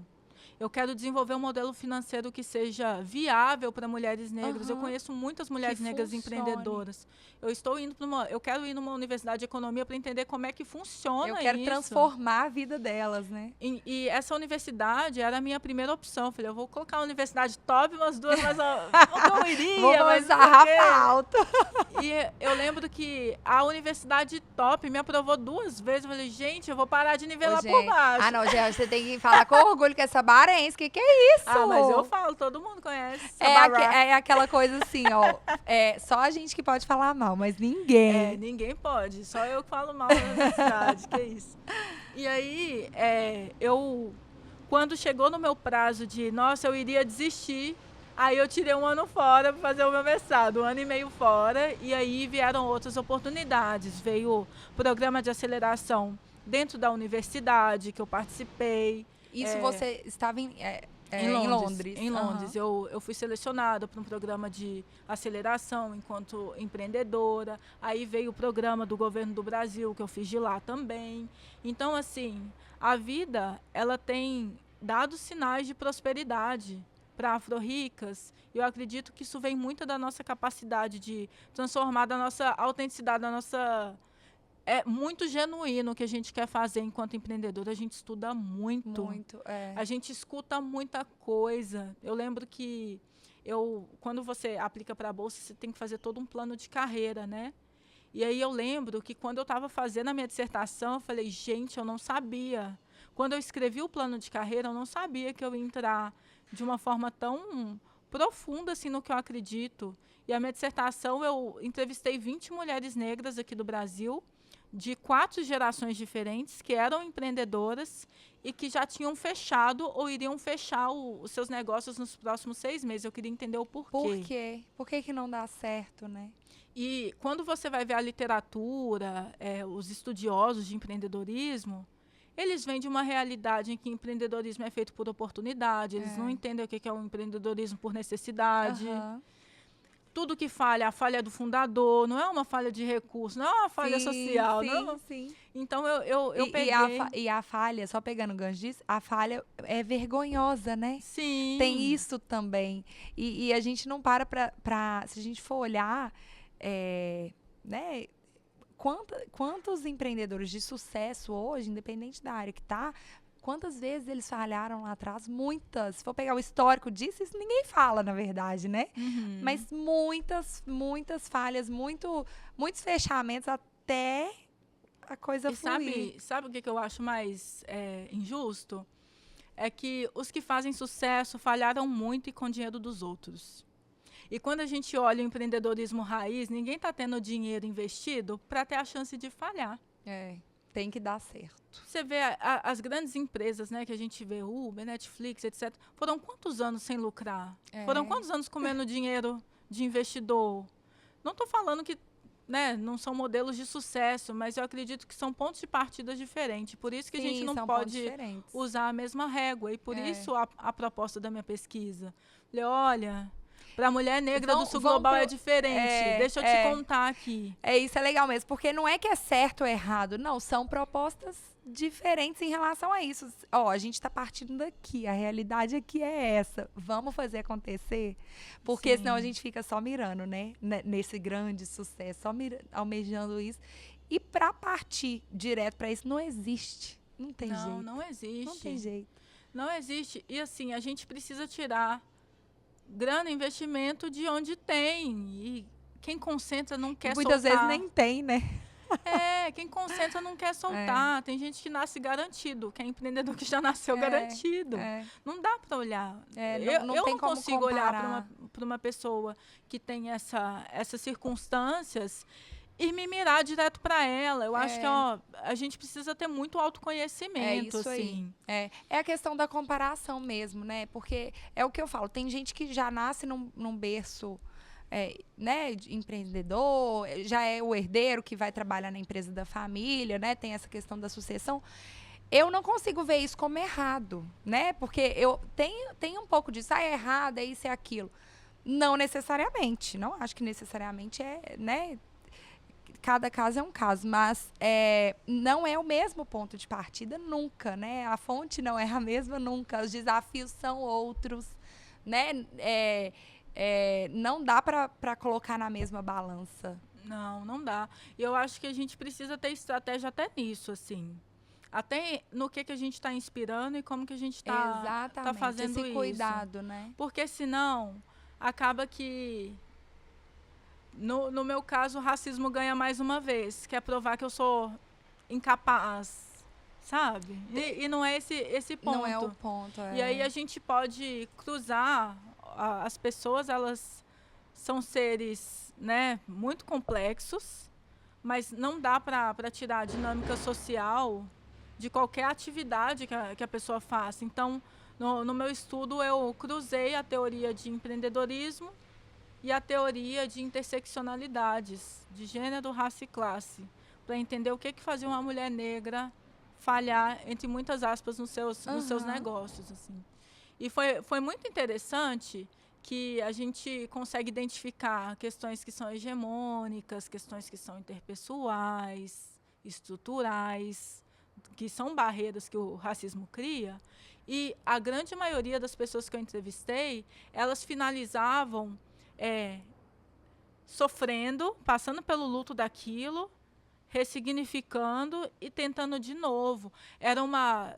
O resultado era uma resiliência, que é um termo que eu acho que a gente tem que ter muito cuidado, porque às vezes essa resiliência ela é muito forçada. Ela é muito assim, eu preciso ser resiliente, senão eu vou comer como, né? E quais que são os custos dessa resiliência também, mas era um fator muito comum, assim. Independente do tamanho do luto, do tamanho do desafio, elas voltavam e começavam de novo. Agora, quem vai me dizer que uma pessoa que falha e começa de novo, dentro das condições que a gente vê, que o Brasil estabelece para uma mulher negra hoje, e desde sempre, né? Quem vai dizer que essa pessoa não é uma empreendedora de respeito, não é uma pessoa para se inspirar? Não, de jeito nenhum. Eu falo assim, são histórias que deveriam inspirar, porque você vê a esperança ali na vida da pessoa, você vê a persistência, isso é inspirador, né? E a gente deveria mirar nisso e não naquela glória, né? Sim. Isso é o que é legal, assim, de se inspirar, mas popularmente não é o que acontece, né? Não é. E empreendedorismo, de novo, eu particularmente não acredito que empreendedorismo é a porta para a pessoa, para a mulher negra de classe baixa enriquecer. Eu não acho que a nível de proporcionalidade mesmo. Eu acredito que é uma resposta a desemprego mesmo, ou a uma resposta a uma autonomia que a gente quer recobrar. E eu acredito que ainda a autonomia vale mais do que o enriquecimento se ela garantir direito. Sim. Porque eu acredito que é importante também a gente Claro. entender quais que são as revoluções que cabem para cada grupo. uma coisa que eu... Mas, e aí, quando a gente vai na Afro-Ricas, a gente sempre estimula também. Você quer seguir carreira corporativa? Quer trabalhar para uma outra pessoa? Quer ter um plano para isso? Vá também, Tem porque um quem sou eu perfil. para julgar uma Exatamente. pessoa que precisa ter um salário específico todo mês E é e perfil, projetar isso é crescimento, perfil, né? É uma questão de perfil, uma questão de necessidade, uma questão de sonho. O importante é que a gente consiga ter desenvolver. ferramentas para que esse sonho ele tenha prazo, objetivo, plano, e ele aconteça, e possibilidades. Né, e você falando sobre essa questão, nessa vivência sua, hoje em dia a gente tem as questões das práticas ESG, né, que engloba muito essa questão de olhar, né, para essas... Por exemplo, mulheres dentro de empresas, negros, indígenas. Então, o ESG, eu acho que hoje ele está bem alto e, assim, eu vejo como, graças a Deus, mas eu queria entender de você, na prática, o que você vê isso dentro das empresas e como tendência mesmo de comportamento, assim, sabe?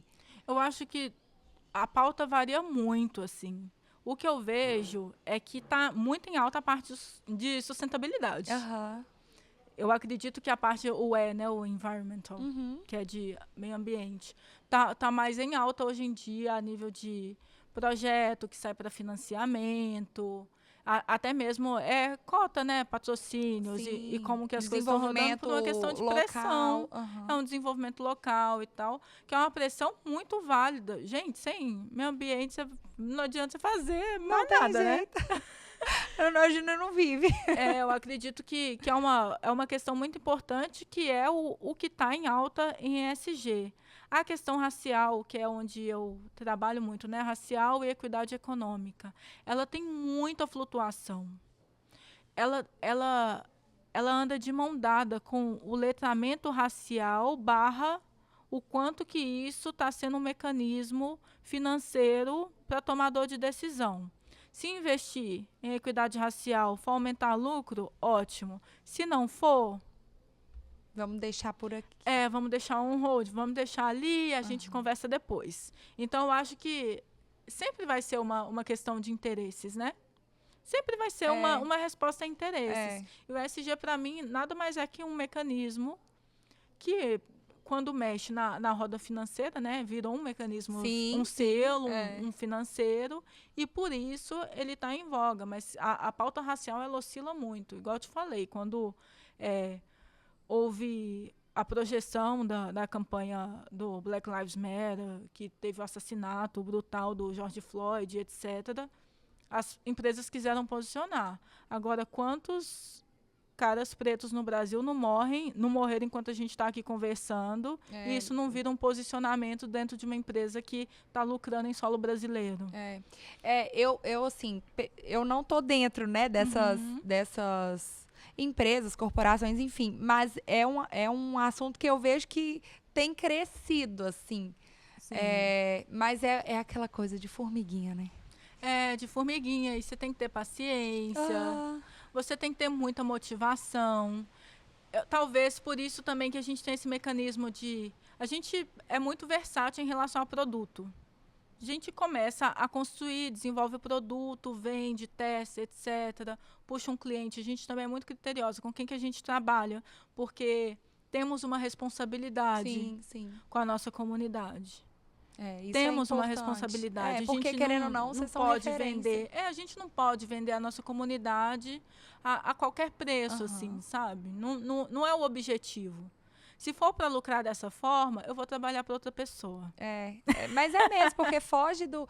A partir do momento que você é conivente com algo que não tem a ver, né? Que foge totalmente do propósito inicial, isso não é fadado ao fracasso. Porque vocês são referência... né, na comunidade, para as empresas também. Olha o tanto de certificação, de questões assim. Então, vocês são, de fato, referência para tudo isso, para fazer acontecer. E se falhar em relação a isso, o dinheiro falou mais alto, isso acaba com a credibilidade, não tem jeito. E não é o propósito inicial seus, né? É legal que vocês têm isso muito bem. E a gente, em relação a essas políticas que você trouxe, a gente... sofre muito, assim, com questão de geopolítica mesmo. Então, agora a eleição do Trump, por exemplo, afetou bastante contratos que a gente tinha ativo. Então, assim, as empresas elas vão responder ao poder. Tudo está interligado, Tá né? tudo interligado e a gente precisa entender como que Esses movimentos, esses né, movimentos, adaptar, pivotar, testar, pausar, respirar, voltar. surtar e voltar. Porque, de novo, né, abrir mão da nossa humanidade não é uma estratégia boa também para qualquer coisa, né?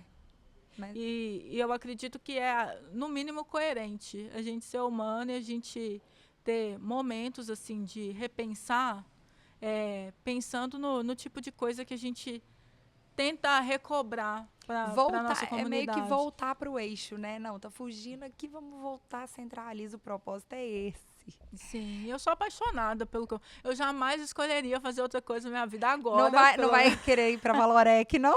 Não, não, mas podem patrocinar. Inclusive. Vamos formar engenheiras negras. Mas, assim, tem muito esse discurso também de, eu queria ter uma pessoa negra para ocupar a vaga tal. Nunca acho. Eu lembro que, eu não acho gente negra qualificada. Eu lembro que eu tinha uma vaga que eu queria alguém para gerir projetos, que a gente estava com um projeto grande que a gente precisava de contratar, né? Uma pessoa para ajudar com esse gerenciamento. E a gente abriu um processo seletivo, virei para minha sócia e falei, vamos deixar, sei lá, né, 48 horas para envio de currículo, se não der, a gente tenta, paga um Eds, faz um negócio. Começou a chover currículo no e-mail. É mesmo? Com 24 horas, a gente está assim, nossa, a gente está ferrado. Para escolher isso tudo. E eu lembro que no prazo de 48 horas, a gente teve 70 envios. A gente não fez nenhum ads, nem nada. A gente publicou, assim, em 2 grupos de WhatsApp, rede social. Só na rede mais próxima, assim, né? Só na rede mais próxima. 70 currículos, que foi uma dificuldade de peneirar a gente para entrevista, porque todo mundo era qualificado. Que legal. E aí eu acho que tem esse desconhecimento também. E eu acho isso lindo, assim, eu acho que a população negra, ela valoriza muito a educação. Foi negado, então a gente quer, valoriza, se desdobra, vai lá e faz, e acontece. A educação, de novo, ela emancipa, né? Então, isso é muito subvalorizar, não tenho gente competente. A população que mais valoriza ter educação é a população negra. A gente está lá ralando um curso em cima do outro. Às vezes a pessoa tem 5 cursos e está querendo pegar uma vaga de simples, né, de pleno, porque é a única porta que está abrindo. O que eu sinto também é que tem muita empresa que coloca gente negra para dentro, mas mantém cargos operacionais, fazendo aquela manutenção de novo da estrutura racista, dos benefícios, dos privilégios ali da branquitude. Não desenvolve. Todo o cargo de diretoria vai ser formado por pessoas brancas. Aí sou diverso, sobe a mulher branca. Então, assim... E quando sobe a mulher, né? Quando sobe. Sobe uma mulher branca. Então, assim, são várias coisas, são várias oportunidades. Vamos falar de oportunidade de negócio? Qualquer negócio que tenha um objetivo racial, econômico, com qualquer recorte, tem várias oportunidades, porque tem muito problema para resolver. Eu costumo brincar com a Gabriela de, se a gente quiser ser empreendedora nisso a vida inteira, a gente vai ter problema para resolver. E vai. Sempre tem. E não vai. tem jeito. A questão é entender como que você cria modelos, né, de produto, de financiamento, de educação de mercado. Inovação dentro disso, né, que é o que você se propõe a fazer também, porque as tendências vão mudando, as necessidades vão mudando, e você sempre ali, né, inovando e modelando para encaixar no que esse público, né, essas empresas pedem também. Como que funciona, por exemplo, para uma mulher negra, às vezes não está dentro de uma empresa, ela tem a oportunidade de desenvolver dentro do Afro-Ricas, ou ela necessariamente precisa estar dentro de uma corporação que contrata vocês para desenvolver ali dentro? Vai de projeto a projeto, mas tem várias coisas que a gente já tem disponibilizado para a comunidade, que eu acho que é importante mencionar. A gente tem algumas ferramentas de planejamento financeiro, Isso de é planejamento ótimo. de rotina, planejamento de carreira, que fica disponibilizado no nosso site. A gente tem uma trilha de introdução à educação financeira com recorte para mulheres, no geral, que a gente deixa disponível ali também. Óbvio que tudo que a gente pensa é como se a gente tivesse pego uma mulher negra Sim, sim. e pensado qual que é a necessidade dessa mulher negra, qual que é a linguagem que ela absorve, o que ela precisa, o que a gente precisa O que considerar. é a dor dela, Tudo que a gente produzir vai ser pra ela. nesse contexto. É subversivo nisso, né? Porque o mundo não é pensado para mulheres, quiçá mulheres negras. Então a gente subverte essa lógica. A gente fala persona, né? A persona é diferente. A gente muda a persona, a gente muda o centro da discussão, da narrativa para poder produzir. Então a gente tem esse curso de introdução à educação financeira, a gente tem o curso de carreira, que é disponibilizado também no site, no Afro-Ricas Lab, que é gratuito. A gente tem os conteúdos que lançamos, né? De vez em quando a gente lança série, a gente lança websérie. Que legal. E tem os programas que aí vai de acordo com o patrocinador. Então, o programa que eu te falei da parceira da Alumina, que trabalha com mentorias para universitárias. Ele foi disponibilizado para as mentoradas da Alumina. Da Coca-Cola foi aberto ao público. Então, tinha só um limite de idade. Quem se inscrevesse acessava. O Afroboost, ele é por seleção. Por quê? Porque é um programa patrocinado, a gente faz uma turma menor. E aí a gente não cobra de participação, mas cobra comprometimento. Tem uma série de coisas que a pessoa precisa cumprir para ela passar pela aceleração. E a gente também está produzindo curso, treinamento para poder deixar mais direcionado mesmo para a comunidade que queira mergulhar.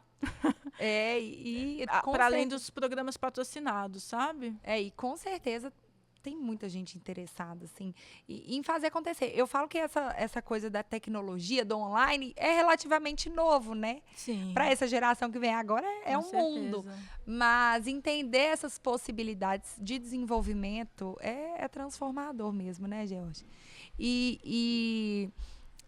Sobre... Você tem previsão aí de ir pra fora? Como é que tá aí? Tenho. Semana que vem.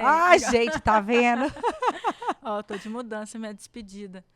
Mas, enfim, vou voltar para Londres. Eu criei, assim, de novo, né? Quando a gente passa pelos lugares, a gente vai criando nossas conexões.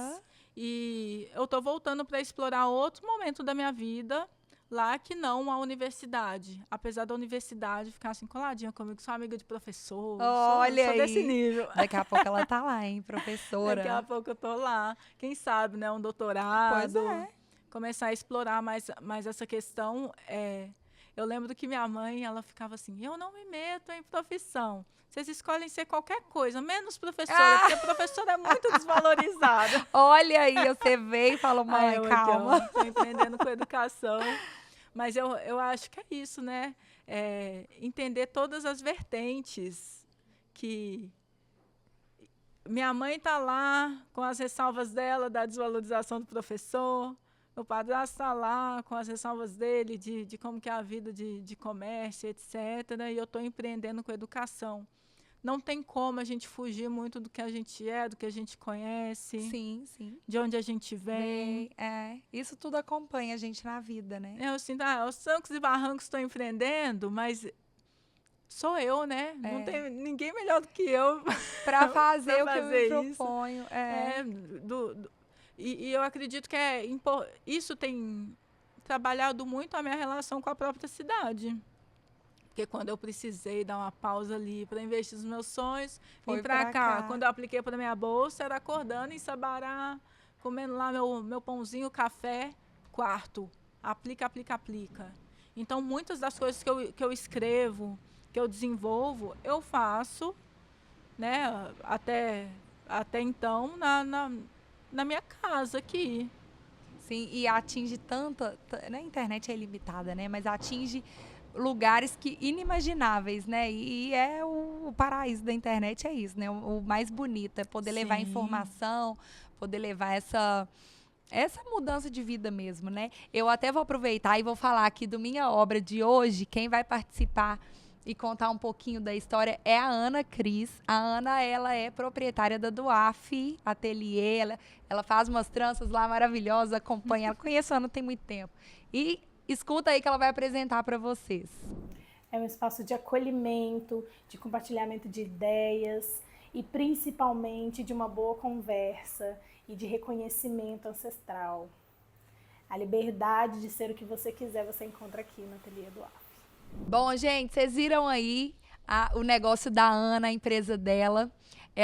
E Ana, é legal a gente comentar aqui que ela também teve lá no Parcerias Sustentáveis, né? Que é o programa de aceleração, né? Da Anglo. Isso. E ela participou durante 2 anos. Eu lembro que eu já até conversei com ela sobre. E conecta demais com o que a gente está falando aqui, dessas muitas possibilidades que existem.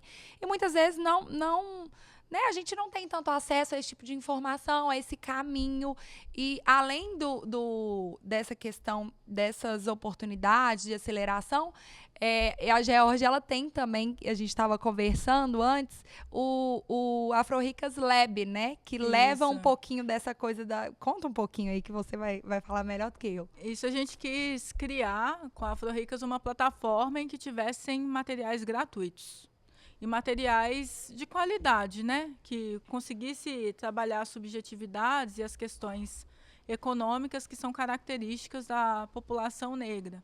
Então, no nosso site, no Afro-Ricas Lab, tem uma página com vários materiais que podem ser baixados gratuitamente e 2 trilhas, uma com foco em educação financeira e a outra com foco em carreira, que a gente tenta dimensionar para abraçar o máximo de realidades possíveis. Então, na carreira, por exemplo, vai ter desde o primeiro emprego até uma pessoa tentando evoluir de cargo e que faz parte, né, de um componente de educação que é muito comum dentro de acelerações.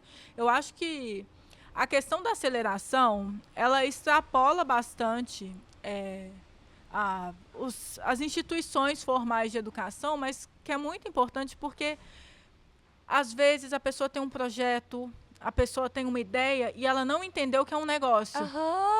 Aí, né, às vezes... Ela, muitas vezes, nem dá valor pro que ela tem. Às vezes é uma coisa preciosa. É uma coisa comum para ela. Aquilo ali é comum. Mas é preciosa. Ela consegue evoluir, desenvolver aquilo ali. Sim, precisa colocar no papel. Ou precisa também ter um outro par de mãos para desenvolver caminho, para desenvolver networking, para trazer cliente, para trazer investimento, para trazer patrocínio. Isso. Então, você trouxe o do Parcerias Sustentáveis, né? Eu sei que é um programa muito bem estruturado, que acontece todo ano, que Sabará é uma das cidades foco da Anglo para ser contemplada, e que não só auxilia financeiramente, né, a implementação, desenvolvimento de negócios sociais, mas também ajuda a pessoa a estruturar o básico que ela precisa para esse negócio rodar. Isso é muito valioso, pensando também na cidade, nas mentes que a gente tem. Tem tanta gente que faz coisa muito massa, né? Sim. Às vezes está fazendo voluntariamente, está fazendo do bolso. E às vezes nem não está fazendo. Que tem valor. Exatamente. Ou conversa, te conta ali na mesa, mas nem está fazendo, porque falta esse investimento inicial, falta esse apoio de mentoria. Eu acredito muito no poder mesmo, da mentoria, assim. E o negócio social, ele pode ser qualquer mudança, né? Desde tô fazendo futebol com as crianças do meu bairro, sim, quanto desenvolvi aqui um curso que vai ajudar, né, no desenvolvimento profissional, no desenvolvimento econômico, sim, da comunidade, cidade, da comunidade.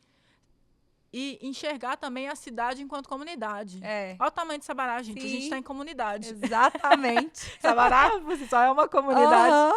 Então, assim, como que a gente pensa também em formas de acessar financiamento, de acessar treinamento, de acessar pessoas para poder tirar projetos do papel e começar a chamar eles do que eles realmente são. São negócios. Isso, ótimo, excelente. E não ter culpa de lucrar também. Geórgia, você falou durante a nossa conversa a palavra dinheiro e agora lucrar e tal. A gente tem medo de falar isso. Como se a gente tivesse, assim, cometendo um crime. Gente, pelo amor de Deus.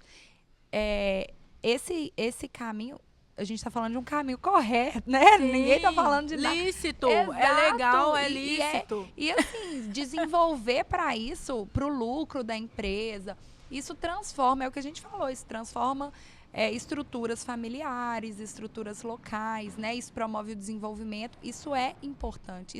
A gente tem que sair desse medo de falar a palavra dinheiro, a palavra lucro. Sim, o que a gente aprende lá na Universidade de Londres é o seguinte: a empresa, o objetivo final é lucro. É lucro. A empresa social, ela tem um objetivo duplo, né? Que é gerar lucrar lucro e transformar. Então, se você já está trabalhando com um objetivo duplo, com uma estrutura que já vai ser naturalmente mais complexa, por que não se permitir fazer dinheiro? Exatamente. Mesmo porque se você não fizer dinheiro, morre. Morre, né? não A ideia consegue. morre. A vida exige isso, né? Exige. É o sistema, né? É o Exato, capitalismo. A gente exato. precisa de capital. Ponto. Então, eu acredito que fazer as pazes com esses termos e ter esse tipo de ajuda, né, no caminho do empreender é primordial, é direito. Obviamente, né, que a gente tem várias empresas financiadoras, governos que vão fazer aceleração, etc., que também estão cumprindo objetivos que são de importância para eles para poder fazer esse tipo de investimento. Então, é direito. É isso aí. Às vezes é só seu dinheiro ali do imposto que está sendo devolvido de uma forma mais útil para poder, né, fazer a manutenção Exatamente. da sociedade, a manutenção do país, enfim. Então, se eu puder deixar um conselho assim para negócio social, primeiro, não nivelar por baixo, não achar que é só uma ideia, e também passar por esses processos formativos, seja pela Afro-Rica, seja por empresas maiores, para poder estruturar, colocar isso no papel e acessar financiamento e ver o que dá. A carreira é isso, é um negócio fluido, né? É isso mesmo. E de novo, acredito que é super importante, se você se sente seguro trabalhando para uma outra pessoa, é isso, a classe trabalhadora vai ter que vender sua hora de trabalho, sua mão de obra, mas também, se for empreender, que empreenda também com dinheiro, que vale a pena financeiramente, para você seguir esse caminho, para que consiga... Seja próspero, né? Seja próspero e seja sustentável. Sim, exatamente. Consiga viver, né? É isso mesmo. Plenamente. É excelente. Ó, vou fazer um bate-bola com você me responde, tá? Ah, tá. Eu amo... Viajar. Ai, eu sabia! Aeroporto. Nossa, aeroporto. Eu odeio, eu não gosto. Preconceito, cabeça fechada, ignorância. Nossa, E eu não tô falando de ignorância de não ir pra escola, não. De ignorância de não abrir a mente, não saber conversar. Nossa, assim. desesperador. Um sonho. Já ia falar ficar rica. Mas eu quero ficar rica. Isso é um negócio... E não é rica que eu tô falando, vou ser bilionária e explorar todo mundo. Mas eu não quero passar por estresse financeiro em nenhum momento da minha vida. Olha, eu desde nova eu falo, eu não tenho vergonha de falar isso. Eu falo, eu quero ser rica. Eu quero ser rica. E é exatamente isso. Eu não tenho vergonha de falar. Eu quero ser rica.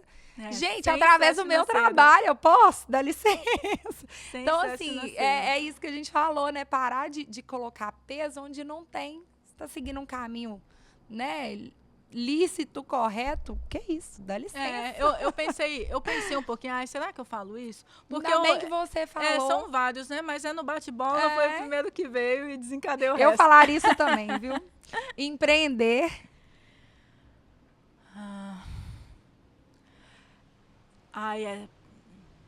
Não é para todo mundo. Eu concordo. Não é para todo mundo. E assim, eu tô falando isso da perspectiva mais otimista possível. Porque eu acredito que a gente também tem direito ao ócio, tem direito a não fazer nada, tem direito a trabalhar para o outro e não ter que carregar uma empresa nas costas. Mas eu acredito que empreendimento não é esse sonho, esse arco-íris, esse negócio colorido que dá certo para todo mundo. Eu concordo. E, enfim, né, dá mais outro podcast. Um empreendedor que te inspira. Os meus pais. Legal. Os meus pais. Porque, assim, principalmente com o meu padrasto, assim, foi com ele que eu entendi que Esse outro o empreendedor lado, tem né? que acordar cedo, tem que Fazer trabalhar acontecer. fim de semana quando precisa, tem que entender quando que não dá conta também. Então, eu acho que o lado mais humanizado que eu tive de empreender foi dentro de casa. É, que legal, tem esse berço, né? Sim. Nunca faça no seu negócio.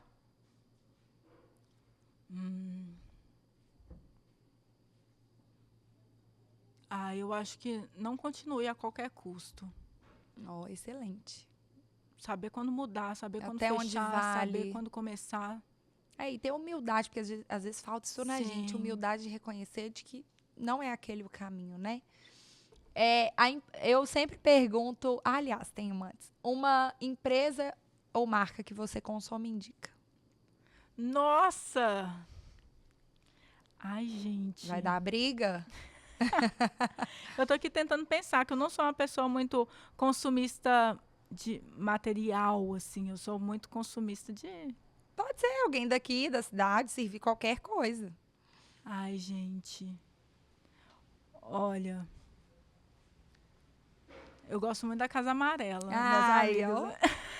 Massu, Paola, Nádia, Denise. Eu acho que ter um centro cultural tão jovem na cidade É importante, né? Nossa, é um ar que a gente... É. É até antagônico, né? Pensando na idade da cidade, no centro cultural jovem, resgatando... num casarão antigo. Nem antagônico, é um paradoxo, assim. Mas eu super recomendo a Casa Amarela e foi um lugar que me fixou muito, assim, na última vinda. Uhum. Eu não vou muito, mas eu consumo muito a Casa Amarela de várias formas. Ah, assim.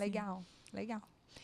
A importância do espaço, agora eu jogo para minha área, né? Da arquitetura, da decoração, da estética do lugar, do belo em si, assim. Eu sei que viajou muito, conhece muito lugar. Você vê isso como um diferencial ou não? Eu vejo como um diferencial no sentido de eu me sentir parte do espaço.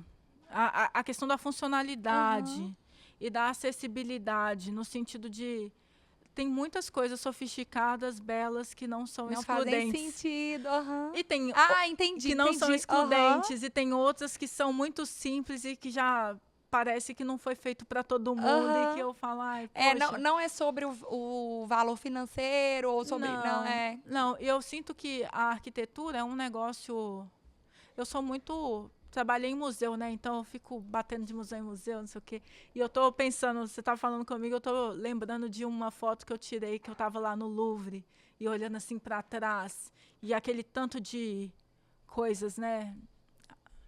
Apropriados, não sei o quê, PPP, e eu pensando, nossa, no passado eu ia entrar num lugar desse, eu ia achar tão imponente, hoje eu penso assim, nossa, é imponente, mas também é nosso, né? Botaram aqui e etc e tal. Então, eu acho que a arquitetura diz muito, muito sobre a história dos lugares. Sim, com certeza. E a gente precisa, para além da estética, entender como que a gente pertence ali, sabe? Isso eu concordo. Uma frase. Ai, gente. Vou falar a minha frase do Instagram. Pode mandar. Eu acredito nas oportunidades. E é verdade pura. Bom, agora deixa aí suas redes sociais da Afro-Ricas. Fala ali pro pessoal te seguir. Para Afro-Ricas, @Afro-Ricas, YouTube, Instagram, LinkedIn, www.afroricas.com.br, para vocês verem o nosso site, o Afro-Ricas Lab, acessar os materiais gratuitos também. E a minha pessoal é @Georgia_Barbosas, com S no final, no Instagram, e Georgia Barbosa no LinkedIn, que eu também produzo muito conteúdo lá no LinkedIn. Segue ela para ver ela lá em Londres, viu, gente? Isso mesmo. Bom, as nossas redes sociais é Vida e Obra Podcast, no Instagram, no YouTube, no Spotify.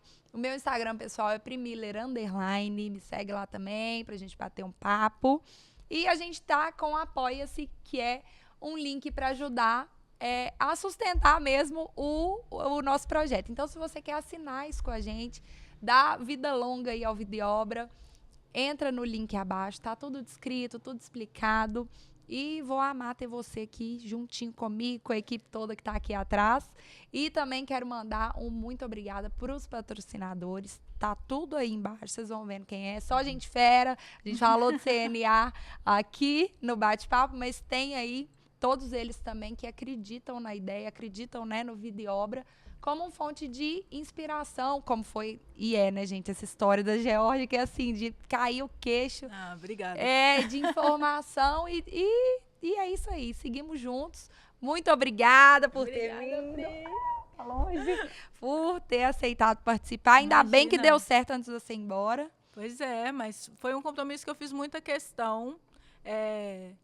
De novo, eu vim daqui, né, falar para Sabará, falar com sabarense é sempre uma coisa que eu nunca vou negar. E isso faz parte dos meus valores, autenticidade. Eu sou uma pessoa humilde, não no sentido de ser pequeno, mas de...